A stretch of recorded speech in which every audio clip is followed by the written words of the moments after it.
Some corners in Formula One didn't just test drivers, they punished them. Places where one mistake meant you weren't walking away.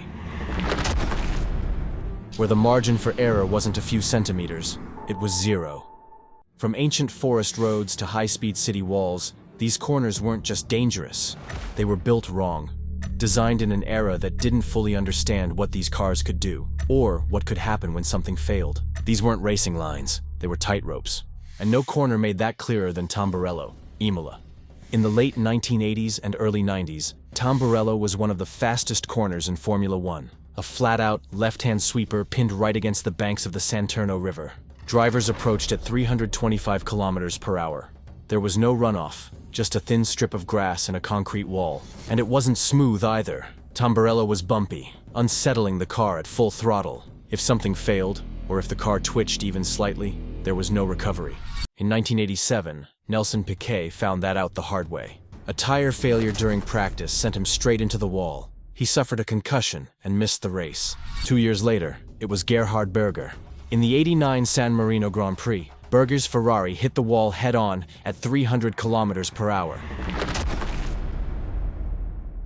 It burst into flames. He was trapped inside for 16 seconds before marshals got the fire out.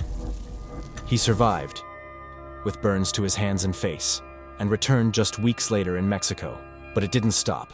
Michele Alboreto crashed there in 1991 during testing, suffering serious rib injuries.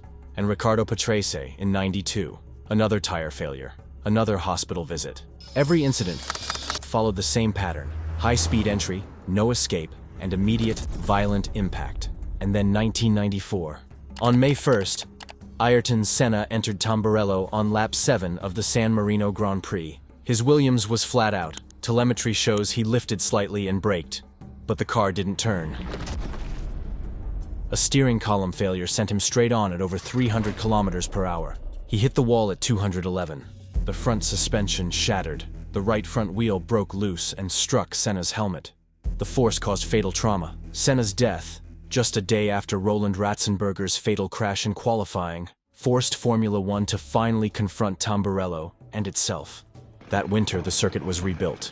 Senna had previously pleaded for the corner to be made safer, a detail his friend Berger revealed, noting that they both knew the wall was too close to the track. The original Tamburello was gone, replaced by a left-right-left chicane with proper runoff. Tamburello showed the sport what happens when speed outgrows safety, and no one listens. But while Tamburello punished failure at ground level, the next corner punished you in mid-air. Flugplatz, Nürburgring. It looks harmless on the map, just a kink and a crest. But Flugplatz earned its name the hard way. A fast, uphill right-hander into a blind rise. At over 250 kilometers per hour, F1 cars would launch into the air. Wheels off the ground, no grip, no control. And just after they landed, usually unsettled, sometimes sideways, came a left-hand sweep. No room to breathe, no chance to reset. Grass, hedges, and Armco lined both sides. A single misstep, and the fence was waiting. In 1966, during the German Grand Prix, British driver John Taylor collided with Jackie Ickx at Flugplatz. Taylor's car caught fire. He suffered severe burns and died a month later, the only F1 fatality directly tied to this corner. Others followed in lower categories. Ernst Rates, who died there in a Formula Super V crash in 1976. Plenty more walked away, barely, from crashes caused not by driver error, but by how the car landed. Because this wasn't just about speed, it was about unpredictability. The crest hid the landing zone. The car came down blind, on narrow tarmac, with no margin for correction. And at the Nordschleife, help wasn't always close. This was a 22-kilometer lap with limited access, meaning emergency response could take minutes. Jackie Stewart made it his mission to fight corners like this. He called the Nordschleife the Green Hell, and Flugplatz was Exhibit A. When Niki Lauda's Ferrari burst into flames at Bergwerk in 1976, just a few corners down from here, it became clear this wasn't a modern racetrack. It was a relic of a different time. Formula One never returned, and if Flugplatz lifted cars off the ground, Burnenville did the opposite. It pinned them down, fast and wide, through the Belgian forest. Burnenville, Old Spa, a long, fast right-hander buried in the forests of Belgium. Burnenville sat halfway through the original 14-kilometer Spa circuit. It was taken flat out, around 240 kilometers per hour, with barely any runoff.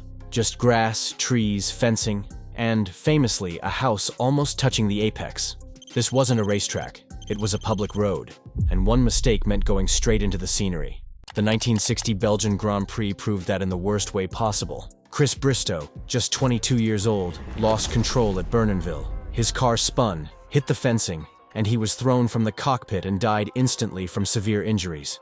Just moments later, at nearly the same spot, Alan Stacey was hit in the face by a bird. He veered off track, was ejected from his Lotus, and the car exploded. Stacey was killed in the fire. Earlier that weekend, Sterling Moss, one of the greatest drivers of his era, suffered a suspension failure during practice. He crashed at Burnenville too. He broke his leg and his nose and was lucky to be alive. This wasn't a freak weekend. This was what happened when speed met narrow public roads and zero safety infrastructure. Burnenville was bordered by hedges, barbed wire, and shallow ditches. It was fast, blind, and there was no room to correct a mistake. Add in motorcycle events and touring cars using the same layout, and the casualty list kept growing.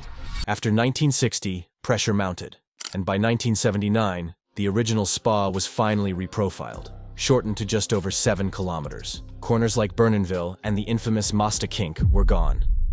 Formula One returned in 1983, but Burnenville didn't. What remains today is just a stretch of road through the Ardennes, and the memory of a corner that showed exactly what can happen when racing pushes too far, too fast, with nothing to catch it. From Europe's sweeping roads to Mexico's urban heat, danger didn't change, only the geography did.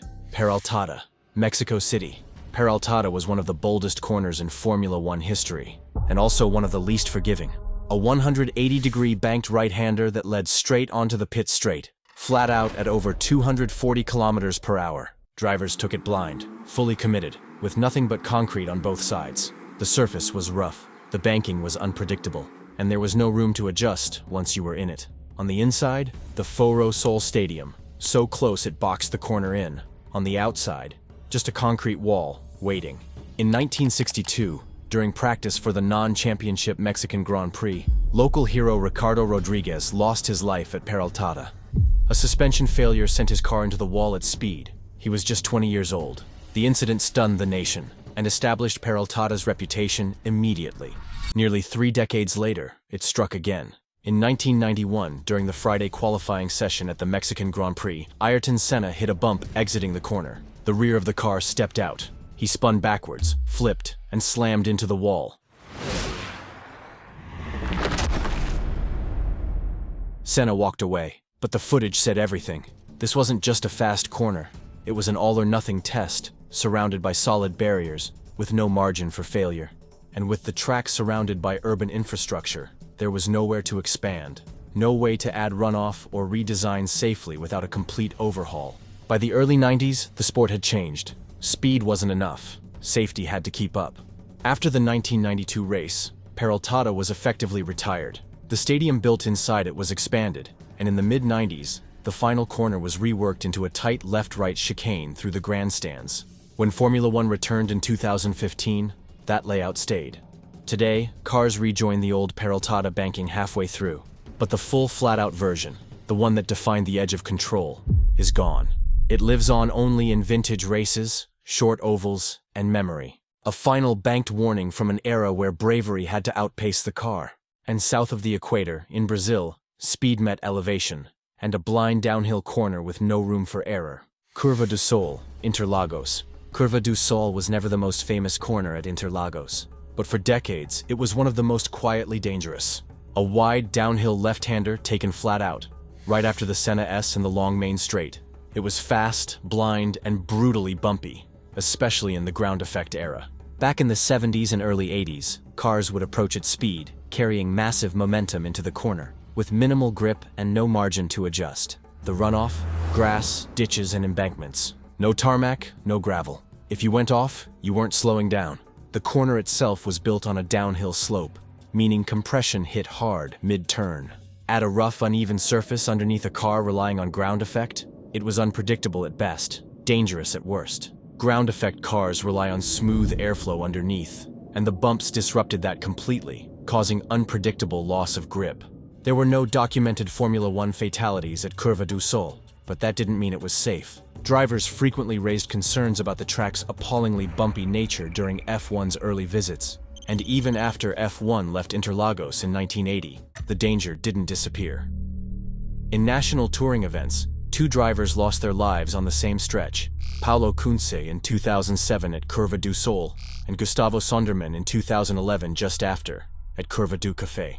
These weren't freak accidents. They were symptoms of a design that hadn't kept up with speed or safety. When Formula One returned to Interlagos in 1990, it wasn't to the same track. The layout had been shortened from 7.8 to 4.3 kilometers. Fast, downhill sections like the original Sol were reprofiled. The new version was still quick, but had proper runoff, revised geometry, and vastly improved barriers. Even so, more safety upgrades followed, especially after 2011. Runoffs were extended, fencing realigned. The corner was tamed, but not forgotten. Today's Curva do Sol shares a name with the old one, but its character, and its consequences, belong to a different era. The classic era forced Formula One to confront its limits, often through tragedy. But even as layouts evolved and safety improved, danger didn't disappear. It adapted. Faster cars, tighter tracks, more walls, and in some cases, the same mistakes. Eau Rouge and Raidillon, Spa. Eau Rouge isn't just iconic, it's notorious. A flat-out flick left, immediately into Raidillon, a steep, blind, S-shaped blast uphill at over 300 kilometers per hour. The compression at the bottom forces the car into the ground. Then, in the blink of an eye, the track crests. At that point, the rear gets light, the grip shifts, and the car lifts just enough to lose control. It's a corner that lives on edge, because once you're in, there's no bailing out.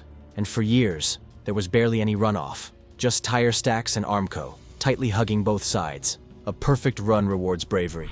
In 2019, the danger became heartbreakingly real. During an F2 race, Antoine Hubert veered to avoid a car ahead. He hit the barrier, and was then struck side-on by Juan Manuel Correa. Hubert died from his injuries. Correa survived, but with life-changing leg trauma. 2 years later, during F1 qualifying, Lando Norris aquaplaned through the same section. His McLaren hit the barriers hard. He walked away, but the message was clear. Again, in the 2021 Spa 24 Hours, Jack Aitken crashed at Raidillon and broke several vertebrae. That same year, a W Series pileup saw multiple cars crash in near-identical fashion, a chain reaction no one could stop once it started. Then, in 2023, tragedy struck again. In wet conditions, Dutch junior driver Delano van Hoff was hit at the end of Raidillon. He didn't survive. The danger wasn't hypothetical. It was routine. Across F1, F2, Endurance, and Junior Series, the outcomes repeated. Blind crest, zero room, violent rebounds. Even with decades of warnings, the layout barely changed. Until finally, in 2020 to 2022, Spa underwent a major €80 million overhaul.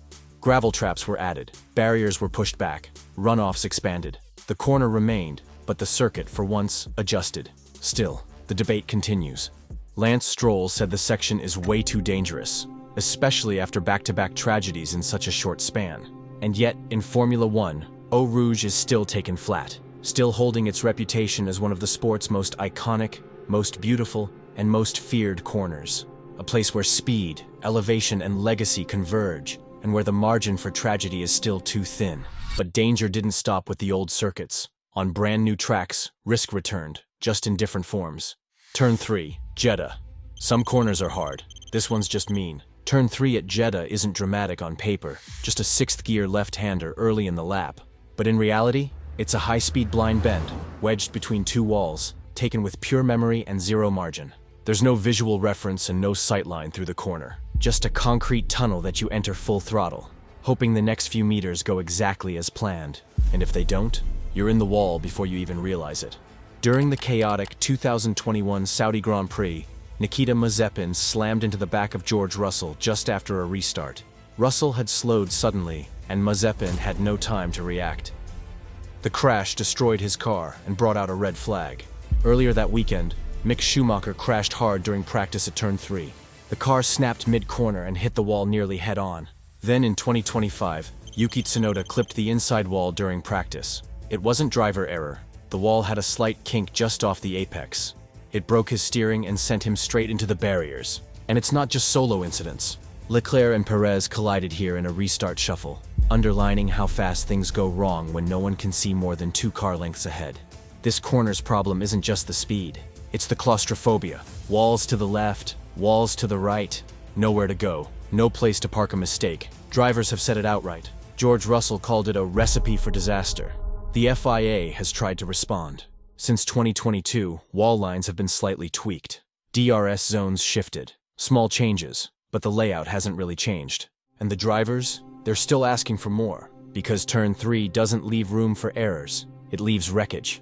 Not all danger comes at full speed. Sometimes, it's tight margins, low grip, and no room to adjust. The castle section, Baku. This is literally the narrowest section in Formula 1. The castle section, turns 8 through 12 at Baku, narrows to just 7.6 meters wide. That's barely enough for 2 cars side by side. But in race trim, it's barely enough for one. Drivers arrive hot after the 1.4-mile straight. Then, in 4th gear, they dive into a medieval alleyway, threading through ancient stone walls and concrete barriers like a scalpel through a slot. And there's no visibility, no runoff, and no room to breathe. In 2019 qualifying, Charles Leclerc clipped the inside barrier and slammed into the outside wall. His radio call? I am stupid. I am stupid. I switch off everything. Instant infamy. Just minutes earlier, Robert Kubica hit the same spot. Back-to-back reminders that even the smallest error gets punished. Because that's the trap. It's low speed. It looks slow, but every movement is high stakes. There's no room to lift, no time to recalibrate. 1 inch too far left, and you're in the wall. 1 inch too far right, and you're in the other wall. And yet, it's still on the calendar, unchanged. The FIA's made minor wall tweaks and adjusted DRS zones. But the section remains, blind, narrow, and brutal. It's Baku's crown jewel and its biggest liability. Some corners are technical, others are simple. Just fast, exposed, and waiting for one mistake. Wall of Champions, Montreal. It's not just a corner, it's a scoreboard. The Wall of Champions sits at the exit of Montreal's final chicane, a tight left-hand flick where drivers are flat out, chasing exit speed onto the main straight. But just past the curb lies a concrete wall. Nowhere to escape, and no forgiveness. Only space for perfection. The name was earned in 1999. In one race, 3 world champions hit it. Damon Hill, Jacques Villeneuve, Michael Schumacher. One after another, they drifted wide, kissed the curb, and found the wall. Schumacher's hit came on lap 29, a rare, unforced error. Villeneuve had already binned it twice that weekend, and Ricardo Zonta got there first, just to kick things off. But the wall's resume started before that. In 1997, Jacques Villeneuve, fresh off his world title, crashed into it in front of his home crowd on lap 2. Sebastian Vettel clipped it in practice in 2011. Even as tech improved, the wall stayed close, always a few inches from the line. The danger isn't just the distance, it's the launch. The turn 13 exit curb can bounce the car, and when the front end lifts, grip vanishes. Understeer takes over. The wall finishes the job. And it's not just champions. Ralf Schumacher, Nick Heidfeld, Rubens Barrichello, Carlos Sainz. The list goes on. The FIA has tried to tame it. The chicane got tweaked in the 2000s. Curbs were raised and lines were shifted. Then in 2017, they added Tech Pro. But the wall never moved. It's still there, still reminding every driver. One mistake, and your name joins the list. And then there's Monaco, where even one of the slowest circuits on the calendar leaves 0 room for error. Swimming pool and Tabac, Monaco. Monaco isn't built for speed, except here. The swimming pool complex and Tabac, the left-right-left into a fast right-hander, is one of the only places at Monaco where Formula 1 cars hit real speed, where they finally stretch their legs. But every meter is surrounded by concrete, barriers, grandstands, and 0 forgiveness. Drivers hit 4th, sometimes 5th gear through the pool section. The car compresses hard into the curbs, bounces over them, then immediately transitions to braking and turning, often on camber, into Tabac. It's a high-speed precision gauntlet, and one mistake means you're in the wall before you finish the corner. Back in 1967, the danger wasn't hypothetical.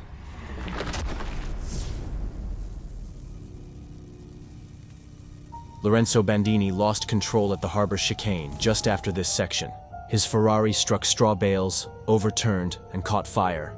The rescue was delayed, and made worse by a helicopter downdraft that fanned the flames. Bandini died 3 days later from his burns. That crash changed things. Straw bales were banned. Fuel cell designs were revised. Trackside safety and marshalling procedures were finally taken seriously. And yet the corner complex itself, it's still here, still narrow, and still brutal. Junior series like F2 and GP2 have seen dozens of scrapes and crashes in this corridor. Front wings clipped, tires brushed, debris littering the edge of a Grand Prix lap. There's no escape lane through the corner, just concrete, water, and no second chances. The FIA's tweaked the curbs over the years, 2003, 2007, and 2015, adjusting widths and profiles. But the essence of the corner has stayed the same. It's a jewel box of Monaco, tight, dazzling, and cut from old stone. Still fast, still feared, and still showing how little room F1 ever had between spectacle and serious risk. Formula One has come a long way. From tree-lined road circuits with no barriers, to billion-dollar safety cells and GPS-guided marshals. But danger? It never really left. These corners, from Tamburello to Eau Rouge, weren't just tests of speed. They were the edge of what drivers, engineers, and tracks could get away with. Some were reshaped, some were removed, and some stayed exactly the same, just with more eyes watching. But each one still echoes with the same message. The line between perfection and catastrophe is paper thin. Which corner do you think is still the most dangerous in Formula One? Drop it in the comments. And don't forget to subscribe for more motorsport history and the stories that made this sport what it is.